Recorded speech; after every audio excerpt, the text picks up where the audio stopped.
Welcome back to another episode of the Draw Control podcast. On today's episode, I am joined by senior on the Virginia women's lacrosse team, Kacy Hogarth. Last season, Kacy made it on the ACC Academic Honor Roll. Kacy also made it on the Inside Lacrosse Top Senior list as she tallied 87 goals, 68 assists, 256 ground balls, and 167 caused turnovers, and 289 draw controls back in high school. Kacy, it's super fun, and I'm super excited to get the chance to talk with you today. So, how's everything going?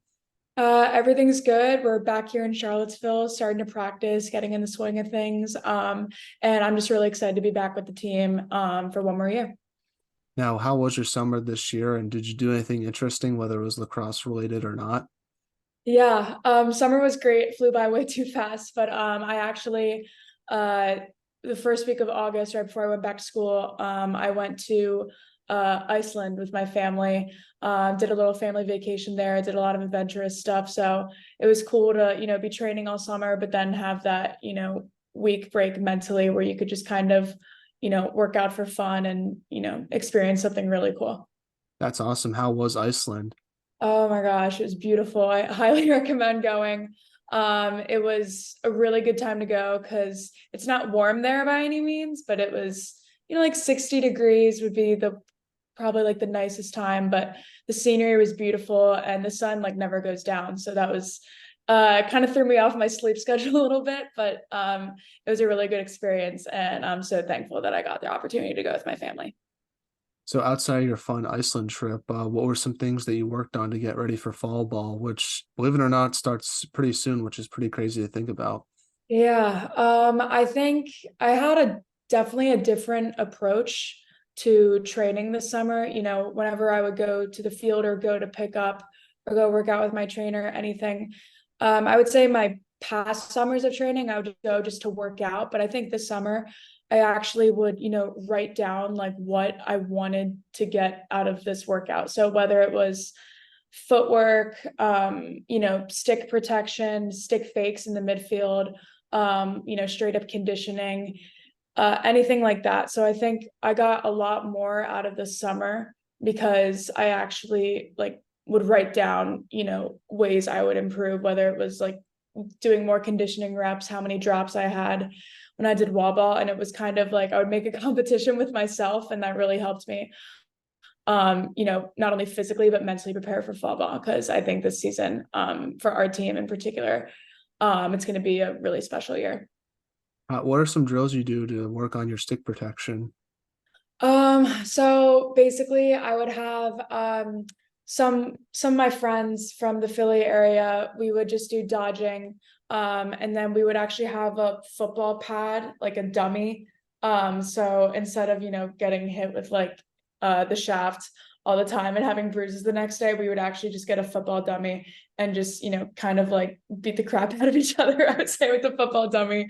And we would also, with the dummy, try to hit like sometimes the head of the stick or the butt of the stick now that we know that butt checking is a lot more common now in the game. So just kind of preparing for that. We had fun with it, but it definitely got super physical. And I'd say we all would we all think it was, really useful to do over the summer. Now, I'm not sure what the NCAA rules are like, but when does your team like officially start practicing, and what do you guys do during the fall to get ready for the season? Yeah, we have started practicing already. We just finished our 8-hour week phase. So the NCAA obviously has a bit of a timeline where you can only work meet a certain amount of hours. We just finished the 8-hour week and now we're entering 20 hours and it's been awesome. Obviously, it's new for everyone with our new coaching staff this year. So we're all learning new drills. And I think that's been really special because it's not like the seniors are coming in and we know what we're doing and we're so confident. It's actually, we're on the same sort of understanding with the coaches that we are with the freshmen because we're still learning new drills, we're learning their style, their game. So we've been doing a lot of competition drills, a lot of man up, man down stuff so far, but it's been really productive practices. I'd say the coaches have done an amazing job incorporating their style and also seeing our strengths. And I would say we we've had practice and lifts for first, 2-3 weeks by now. And I'd say even with such a short amount of time, we've made amazing strides as a team. What's the transition like going from two different coaching staffs, especially as a senior? Because I know you probably went through it last year, but it must be sort of weird to do it over again this season Yeah. as well. Yeah. Honestly, it's a little bit, when it is happening, when you get the announcement, stuff like that, that your coach is leaving, and then, you're eager to see who you're gonna, UVA was gonna hire. To be honest, I had full faith in the UVA athletic department that they were gonna pick up someone great. I think the athletic department always does a good job, learning the culture of our team and, finding someone who's a great fit. But it's been really fun. And it kind of teaches you these life lessons where you kind of have to adapt and, kind of deal with, not so much deal, but, kind of just in general, I guess, yeah, adapt with whatever's thrown at you, because you never know. And, corporate America, when you're going to get a new boss, you're going to get transferred to like another wing of the company. So I would say it's been super useful for all of us. And, we're all competing, we're all working hard. And I know Sonia and Coach Law and Kerrigan Miller and Kaylee Waters all appreciate it. So it's been awesome. It's crazy to think about that you are a senior this year. So, what type of leadership have you tried to bring to the team? And would you consider yourself more of a vocal leader or lead by example type of player? I think I would say a little bit of both. I would say vocal in terms of picking up my teammates if, they think if they missed a shot or they missed a ground ball, anything like that. I'd say just cheering everyone on, being vocal, making sure that we're focusing on the little details. It's always good to cheer someone on, but I think it's also useful to, again, like know what, as a defender, especially, just kind of reiterating like communication stuff is really important. So I think in terms of being a vocal leader, I definitely try to remind my teammates, what we're trying to get out of the drill and what Coach Kerrigan Miller is trying to teach. And then lead by example. I would say I try to always, do extra reps during practice, and, I always try to push myself to, try to be an example for the freshmen, because when I was a freshman at Maryland, I had the privilege of playing with girls like Lizzie Colson, who, is like obviously one of the world's best defenders, as we've seen. So I think just, being that role model for freshmen, not just, if you're just being a great player, but if you're working hard and are easily coachable, you want to be that example that someone was to you, a short 3 years ago. Now, what are your team's goals and expectations for the upcoming season? I think, it's ACC, so I think it's anyone's game. Every game in the ACC is fair game. And I think that's what makes the conference so special is, any given day, it doesn't matter what the rankings, are. I think anyone could be beaten. So I think our expectations are definitely high. We have a lot of good seniors returning, like Mackenzie Hogue, Maggie Bostain, Morgan Schwab, and we have a really good group of freshmen coming in that have been working so hard, pushing themselves. And, if you go to our practice, I would say there are some practices where you can't even tell that the freshmen are freshmen. They're being vocal. They've been doing a phenomenal job taking risks. So I would say this season, our expectations are definitely high. New coaching staff, so they're super hungry to, get UVA back on the board too. So I'm really excited. So I now want to transition and talk about the beginning of your lacrosse career and sort of work all the way up to where you are today. So doing research on yourself, it says that you're from Havertown, Pennsylvania. So talk about growing up there and how'd you start playing lacrosse? Yeah, Havertown is honestly, I would say, like one of the best places on earth to me. Not only do I have amazing friends there, but it was kind of cool. A lot of my friends and I actually are playing collegiate sports, and I think the norm was, we would come home from school, whether it was like elementary school, we all lived like walking distance from each other. So we would all walk to each other's houses, like no parent ever had to drive us. And sometimes we would go to the field and, play soccer, and we all played basketball. So we would go to, the basketball courts down by the park, or just go by the park in general, or, anything like that. So I think growing up there really helps you, develop a love for sports and just like being around a team and cherishing relationships with your teammates.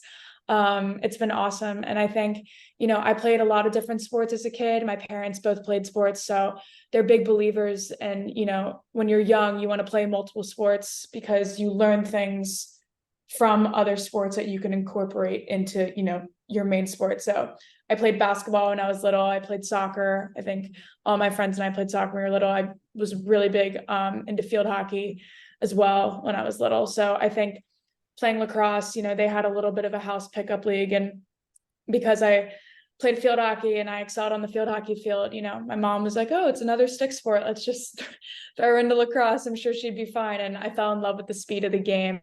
And again, my teammates were awesome. I played with a lot of girls that were older than me, but I looked up to them. So learning from them and being able to share the field with them was really, really special.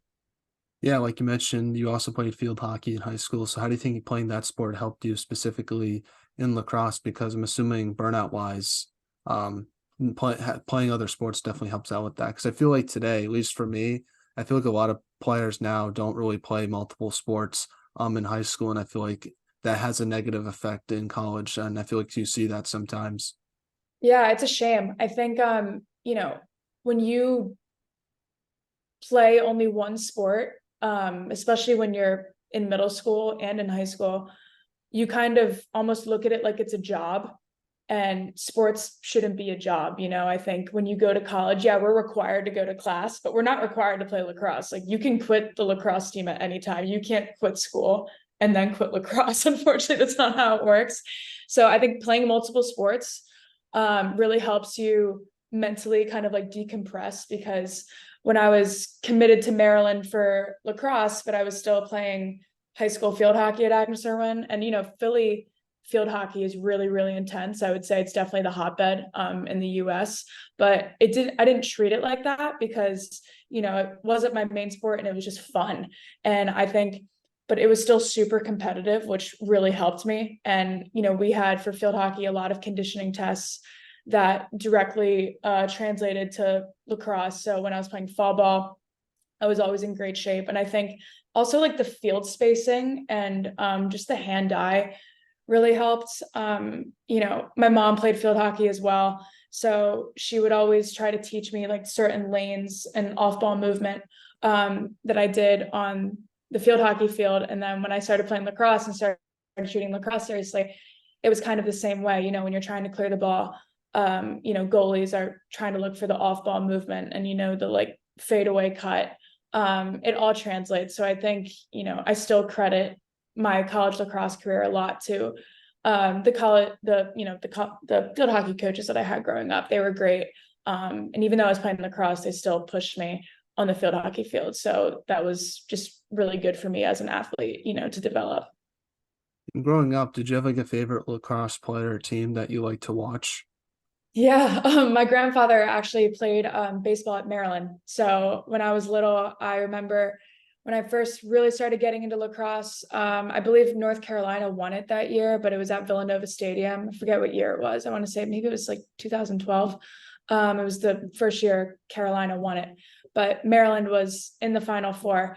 And I remember going to their game and, watching them warm up, and they were doing their stick warm up and they were doing quick sticks, and like their passes were all like, so, to me, like when I was at that age, like they were all so perfect. So like literally there was no one dropped the ball. They were so close to each other. They had the quickest hands ever. So right then and there, I became a huge Maryland fan. And obviously my mom's side of the family being from the DC area, it was pretty easy, to fall in love with, the whole Maryland lacrosse scene.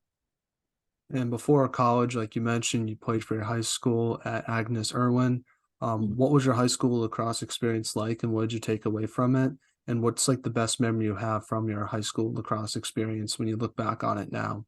Yeah, so I played for Coach Jen Duckenfeld at Agnes Irwin. She now owns Dynasty Elite, and I think anyone in the lacrosse community knows who she is. She's an amazing coach. She's really tough, but it's all out of love. And it was so special to play for her, especially as an eighth grader, when a coach that storied believes in you and, puts you on the field as an eighth grader. It just, she installs so much belief in us. And I think my experience, because, Agnes Irwin, during my time there, we were a top ranked team nationally. I would say, I think we were top 10 every year. So it was really cool to be able to play teams from the Baltimore area and, the DC area. It was really special. I think that we had a schedule, honestly, that was really similar to college. So when I went to, play college lacrosse my freshman year, the hours didn't really faze me because Coach Duckenfeld did prepare us in terms of that and, just the time commitment. And I would say my favorite memory is probably my freshman year. We played at Good Counsel High School in Maryland, and I would say we were ranked, I think, between 10 and 15, and they were actually ranked number 2 or 3. And we ended up beating them by 1 on their home field. And then the next day was actually our spring break trip to Florida. So it was just like good vibes all around. Like, not only did we win, but we were going to Florida next day to play some of the schools down there. So that was probably just the most fun I've ever had in, a span of like 5 days in my high school lacrosse career. Now, originally you went to Maryland. So talk about your recruiting process with that university and what made you want to go to Maryland versus other schools you might have looked at that time. Yeah, I think Maryland does a great job of recruiting. They really sell the school and they sell the culture. And I think, again, like I said earlier, I grew up a Maryland fan. It wasn't too far from home, but it wasn't too close. So that was really attractive to me as, a junior in high school. So my parents could still come to games comfortably, make a day trip out of it. Cause obviously I wanted them to have the opportunity to watch me play. And, just from being on campus and, with the coaches, with Coach Kathy, Coach Kennis, and Coach Caitlin Phipps, I think they just really sell the culture, and they have done such an incredible job of, upholding this amazing bond that all the girls have together. Even though I still know some girls that played at Maryland, but I didn't even play with them, but I just know them because they come back to alumni events. So they really do create a strong culture, and they develop lifelong relationships. So and I think it's pretty evident when you go to a Maryland when Maryland is in the Final Four for lacrosse, you see that alumni section, and it's like even current coaches, like we play against Loyola every year, but then when we're in the Final Four and Loyola doesn't make it, you see like Jen Adams and Dana Dobie, like with all their Maryland stuff on. So it's so special to see. So I think, a junior in high school, when I had the opportunity to go represent Maryland and, play for the Terps, I think it was a pretty easy decision. Now, as a freshman, what was like the biggest adjustment you had to make to college lacrosse? I would say the physicality of it. There's a lot of things that are a foul in high school that are not even considered a foul in college. So I think there are a couple practices where, I would like, jack someone up or hit someone, and I would stop because I think it was a foul. And, Coach Kennis would be like, no, like you need to keep playing. That's not a foul. So I would say that was probably the biggest adjustment. But the coaches were super patient and, were always like willing to help me out with that. So that was awesome and super useful. Now, during your time with Maryland, you guys won a Big Ten championship against Rutgers and also made it to the Final Four in women's lacrosse, which was held in Baltimore that year. Just talk about your time with the Terps and sort of being a part of those team accomplishments as well, because that must have been super special, like especially the Big Ten championship, because that's super hard to win with all the good teams that are in that conference. Yeah, I think, it was hosted at Rutgers that year. And my freshman year, we actually, lost to Rutgers on that field. So we didn't have the best memories from that field, but we knew like, oh, we have this opportunity to make an even better memory. So we played together, especially for the Big Ten championship. We had an amazing game plan. We knew that Rutgers was going to come out as hard. And we, all we were talking about that whole week was, the controllables. We don't know what Rutgers' game plan is. We can't control it, but we do have each other and we know what our game plan is. And if we stick to that and we play together and we play for each other, the championship, I think, will fall in our lap pretty easily. And I think it did. And when we won that game, I think I think we actually did get running clock that game. And, Aurora Accordingly, still one of my best friends to this day, won MVP, did so well. We were also happy for each other, for her. And it was truly, just such a united team. And we all knew when we won that game, like, oh, we're totally going to make the Final Four. And when we made the Final Four, it was so special. I think, when you get the opportunity to play in the Final Four in your home state at Maryland, there's nothing like it. We, went out for the game. And even though the game against BC didn't go in our favor, we still felt the Maryland support and the Maryland pride. And just, being a part of a team that, went through so much adversity and had to really adjust from the 2021 season and do a complete turnaround. It was so special to be a part of. And I wouldn't trade that season or, that opportunity for the world. It was one of the coolest things I've ever done. Why did you transfer to Virginia after your sophomore year, or junior year, I should say? Yeah, I think, I just realized Virginia might have been a better fit for me, not just as a lacrosse player, but just as a student athlete in general. And I looked at Virginia previously in my high school recruiting process, and I still loved Virginia. I loved Coach Myers and the culture that she had at Virginia. And, our team actually has a lot of Philly kids. So in terms of, the social aspect, I was never really that worried, because I knew that all the girls from the Philly area, would take me in under their wing and, kind of help me out and help me adjust. So I think just it was a better fit for me overall, just as a student athlete. And but again, I couldn't, I had the best of both worlds. I got to go to Maryland for 2 years, and now I'm about to graduate this upcoming May from Virginia. So I could not be more grateful for the opportunity that, both coaches gave me to represent two, such storied teams in the NCAA. And you also got to play in the ACC and Big Ten, which are both arguably the best conferences for women's lacrosse. What's it like being a player in those conferences? And is there like a difference in style of play between the two from your perspective? Yeah, I would say the Big Ten is definitely, I would say, more physical. Like, you watch a Big Ten game, bodies are flying, girls play so hard, and it's awesome to be part of.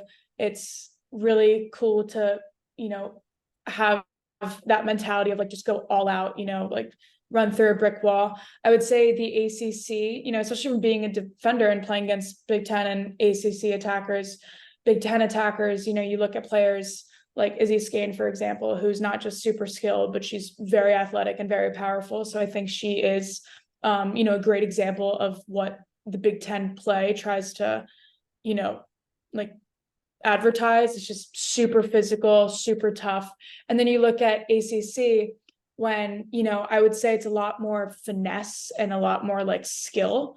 Not so much skill, but like a lot more finesse. The play is a little bit more graceful. You see a lot of crazy, behind the back passes, from players like, you see Syracuse, and Syracuse, they play super tough, but they also play super finesse and super graceful, and their stick work is really pretty to watch. So, I think in comparison, that is like probably my biggest comparison between the two conferences. But again, both conferences are great. It's kind of anyone's game. Yeah. Both. Yeah. Yeah, a lot of highlight reel goals from the ACC, at least from what I've noticed over the past few years. Yeah. Now, obviously, this past season with UVA, you had a really good team and season, but unfortunately lost to Notre Dame in the ACC playoffs in a very back and forth game. And then you got upset by Albany in the NCAA tournament. Even though it was a good season for your team, what'd you just take away from your team's performances after coming up short in both those tournaments? I think, well, first of all, like you have to give credit, where credit's due. And I think especially in Notre Dame's a great team, and, we played them in ACCs. So we, that was the second time we played Notre Dame, and Notre Dame played a great game. They definitely adjusted to from the first time we played them when we beat them in Charlottesville. But I think the NCAA tournament was obviously heartbreaking, because we did have such a great team. And I think we really lucked out with the seed. I thought, we were definitely really happy that we got to play Albany and then had the opportunity to play Denver. But unfortunately, we didn't make it to the Denver game. So I think the biggest lesson we learned is to never look ahead. You still have to, take one game at a time. And I think Albany in that game, just in the second half, especially, they just outplayed us. And, it just stinks because it's NCAA tournament, it's win or go home. So we didn't have the opportunity to have that second chance with that particular team that season. But I think, especially me personally, I had to look at it like, okay, failure right now, like for this team might be a good thing because we have a ton of returners coming back. And we have a ton of seniors that graduated that we will want to push ourselves even harder for, so we make up for this game, because no one wants to ever end their career like that. So I think from my perspective, I've been looking at it like, all right, like we lost to Albany last year. Now we have something even bigger to prove, so we learned from our mistakes. And I think we still talk about that game and how, we just have to, when things get tough, lacrosse is definitely a game of runs. And even when Albany, we just let Albany, I think, have a run for a little bit too long. And we didn't really, put our foot down and, say like, no, this isn't going to happen. We're Virginia, we have to win this game. We want to go to the Final Four. But unfortunately, I think Albany just had a little bit more, toughness in them during that game. And I think we just learned that, you can never rest on your laurels, and everyone wants to beat Virginia. We have a huge target on our backs. Now, one more question to ask you before we get to the final questions for this interview is, what would you say is like the biggest improvement you've made to your game as a defender in college? I would say I've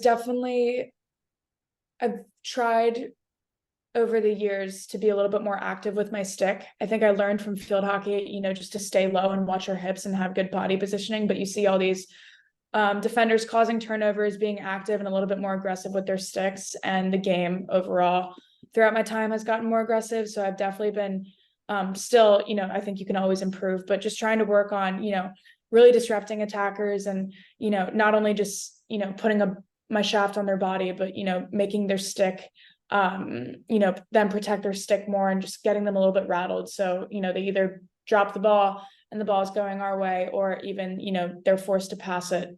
So I would say getting a lot more active with my stick, trying to get knockdowns, butt checks, all that stuff. So we're now in a segment I have to call the non-lacrosse segment, where I ask you some non-lacrosse questions just to get to know you a little bit more off the field. So first one is, if there was a movie made about your life, who would you want to play yourself? Jennifer Aniston, because she's in like all my favorite movies, all my favorite shows, and she literally still looks the same from when she was like 25 to when she was 40. So she's just a great actor, and I just love her so much. What music do you like to listen to? Country music. Big Morgan Wallen fan? That's what seems like everyone seems to be listening to. Yeah, I've been to 2 of his concerts. It's been so much fun. Yeah, I That's love him. awesome. That's Yeah. awesome. I'm definitely a big fan of his as well, but I would say I'm more into like hip hop or rock music than country, but country is definitely a good vibe to listen to sometimes. Yeah, that's awesome. What's the most underrated holiday and what's the most overrated holiday? The most underrated holiday is Thanksgiving. I would say that Thanksgiving is better than Christmas.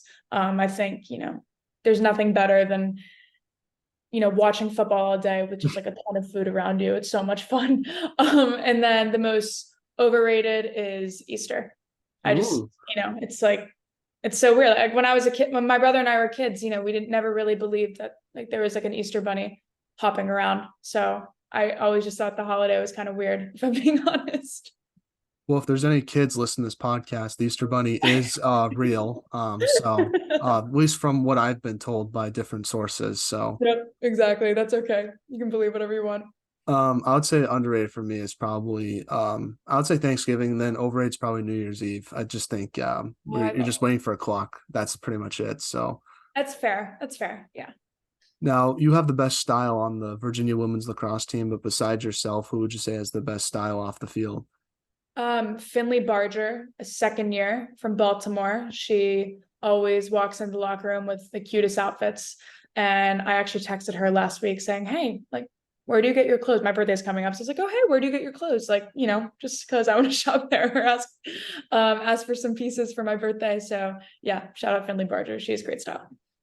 Now, last non-lacrosse question is, what's the most interesting thing you've read or seen this week?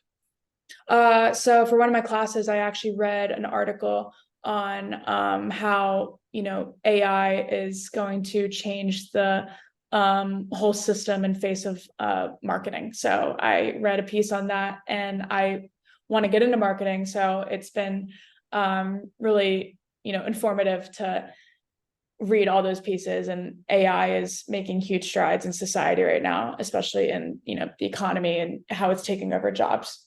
So that was interesting to read. I don't know if I should be worried or excited about that. Uh, yeah, I think it definitely depends on the job department for sure. But it definitely is super interesting to see how, our generation is completely turning and how technology is, kind of just like taking over. It's crazy. Yeah. Well, Yeah. back to some lacrosse questions now before we end this interview. Just one more really is just what should be done to help grow women's lacrosse from your perspective? Yeah. I have a lot of friends and, a lot of family out on the West Coast, and some of my, cousins play soccer out there. And it's crazy because, I see them and I see how athletic they are, and they're mid to low tier Division I soccer players. When I was like, oh my goodness, if you put a lacrosse stick in her hands and you know, coach her with the stick work and the field sense, she would be able to go wherever she wants. And we are seeing it. We see kids from Colorado, we see, Charlotte North from Texas, obviously, made some huge developments, but I still think it could be grown a bit more. And I think, it's not so much the kids, it's the coaching. I think, once we get a lot of good coaches living out in the areas like, Denver, Colorado, Texas, even like places like Arizona, Utah. We have a girl from Utah on our team that would talk about it too. And I think once we have that stability and that coaching level out there, I think the game will definitely be not so much East Coast dominated like it is right now. Now, one more question I want to ask you is, do you have any shout outs you want to give to any of your teammates, family members, or friends? And who should we have on the podcast next? Yeah, I think anyone on my team. I love everyone on my team. They're all like my sisters. So honestly, anyone on the UVA team would be more than happy to come on this. And I think in terms of just my friends, I'm best friends still to this day with Kate Seitz. She's a fifth year attacker from Maryland. She would be awesome to have on the podcast as well. Also Campbell Case is one of my friends. She's also from California. I went to go visit her this past summer. She plays at Hopkins, so she would be awesome to hear, the transition from West Coast to East Coast. She was on my club team back in high school, and she would actually fly from, that's where she lives, Newport Beach, all the way to the East Coast. So I think hearing her insight on it would be super awesome for the podcast. Well, I appreciate those suggestions, and we'll definitely reach out and see what happens. But Kacy, thank you so much for coming on the podcast. I really appreciate your time. It means a lot to myself. I think you're an incredible player and an even better person. So I just want to let you know that. And I wish you nothing but the best for the upcoming season. I know your team is going to make even more strides next season like you guys did last year. Thank you so much. I appreciate coming on here. Thank you.